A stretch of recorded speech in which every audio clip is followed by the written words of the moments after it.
morning. So I just wanted to jump on here and kind of talk a little bit about our moving process. We are in the process of moving across the country from California to Florida. I have 2 toddlers. One is, gosh, I don't know my kids' ages. Oh my goodness. My oldest is 3. My youngest is 19 months. Both boys, both crazy, both rambunctious, and I have to pack the entire house by myself while my husband works overtime at work to get projects done before he leaves. So I needed to really just find a good system to help me pack and stay organized. You know, we're going to be moving to my parents' house for a couple months until we find a place. And we're trying to also kind of see if we should wait the economy out, see if there's a housing dip and, sell high, buy low. That would, obviously be ideal. But anyways, while we are waiting, we are going to, there's a possibility we might get a short-term rental or so. There's give me a couple moves coming up, and I'm trying to pack for the possibility of, I might need 5 tea clothes now. I don't know what I'm going to need. Oh, hello, sir. Are you my packing expert? Yep. Are you here to help? Hi, we're back. He wanted to join us. Are you mommy's big packing helper? No, you're leaving? Okay, that's probably for the best. So anyways, I really needed to find a good system, and we've moved with the Navy before, and the system that we've always done in the past was I basically have a sheet of paper, and every box gets a number, and then I write down the box number on the paper and then what's inside. By the time I get to like 60, 70 boxes, I'm like, screw this. I don't want to write this down anymore. Is that how you feel too, Ben? Exactly. We're back. So anyways, by the time I write all that down, I don't feel like doing it anymore. I don't put complete, I'm like kitchen, like where the box goes as opposed to what's in the box. And then even if I was going to make a very detailed and complete list, by the time I comes to unpacking, I'm like searching for the box number, and there's been edits and changes and scratch outs, and it's hard to read, and I knew there had to be a better way.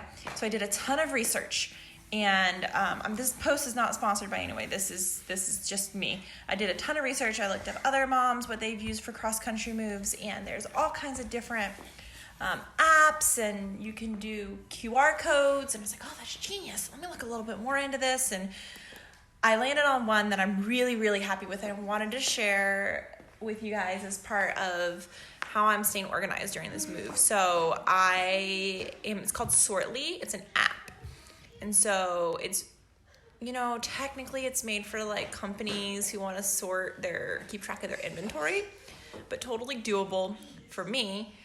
You can do up to 100 barcodes for free before they charge you some crazy amount. So I'm trying to keep it under 100 barcodes, and then I'll probably have my husband create an account so he can have his 100 and we can have a total 200. So I went on to Amazon and I purchased a bunch of barcodes, like 1,000 barcodes or something real cheap, like under $5 or something. And so I got all my barcodes, and they're numbered and they have a barcode. And with this app, you can have different files of different rooms. So I have all my rooms laid out. And then as I go to pack that room, I can actually take a picture of what's inside the box. I can take a picture of what the outside of the box looks like. I can also I can do a description of what's inside the box, as well as make additional notes. Like, hey, be careful when you take the crock pot out because you put a bunch of fragile stuff inside of it. And so I open that box and go, oh, guys, be careful when you unpack. There's fragile stuff inside here. So it's also super helpful, too, because even during the packing process, I've gotten a little ambitious and I've packed some stuff I shouldn't have yet, and we weren't quite ready to pack. And so I'm able to just search for the item, and it searches the whole database. It comes up with what I'm looking for. It tells me the box number. And then it shows me a picture of the box because I've taken a picture of the outside of the box. So I'm able to show it to my husband and say, hey, Ty, this is what the box looks like. I need you to go get this for me. And he went right out to the garage, and bam, there it was. And it literally was the fastest, easiest process. Because we're having possibly a couple different moves, I'm labeling within the app the boxes that I need right away as first move. And so I can then just Google first move or search first move. And any box that I've labeled first move comes up, and I can say, go get box 79, 87, 53, and 59. And this is what they look like. And you can just go get them. I have written, we found it's easier if I write the box number on all sides of the box because the barcode is kind of small. Let me show you what it looks like. So here's what the barcode looks like. It's upside down right now, but it is kind of small, and I'm always putting it in the same corner so that I know where to find it.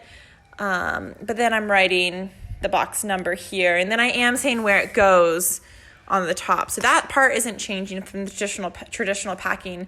That way, you know, when the movers are unpacking us, they can just know exactly where it goes without having to be like, hey, let me scan box 76. Oh, that was the other thing that I like about the barcodes is you can also just scan the barcode because you can't really search for like box number.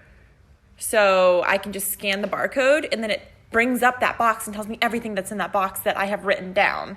If I don't write it down, it's obviously not going to say it, but it's great. So there's just a little hint, some tips of some really easy ways that I'm finding to stay organized and sane during this whole process. I've also started early. I've been packing for the past 6 weeks, guys. I've been packing. And that's I initially started with the house staging process, which I will talk about in another post. Yeah, you think you're cute. I think you're cute too. I'll talk about that in another post, how to stage your house to sell it and not lose your mind every single time a buyer wants to come look at it. I was very hard set on not living in my house while we were selling it. We were very, very blessed. I'm not even going to tell you the secret, so you can watch it in the next post. We were blessed to sell our house within an hour, but that doesn't mean I didn't have to clean it 500 different times for the new buyers to come take a look at it because they have to have reasonable access to my house whenever they see fit. And if anyone knows me, they want the house. I want my house to look just as good when they saw it the first time as they did the second, third, fourth, fifth, sixth, seventh, and eighth time. Yeah, so just stay tuned for that. I'll give you some really good hints and tips as to how I was able to stay organized, stay clean, and stay sane with 2 rambunctious toddlers who like to follow me around and mess everything up.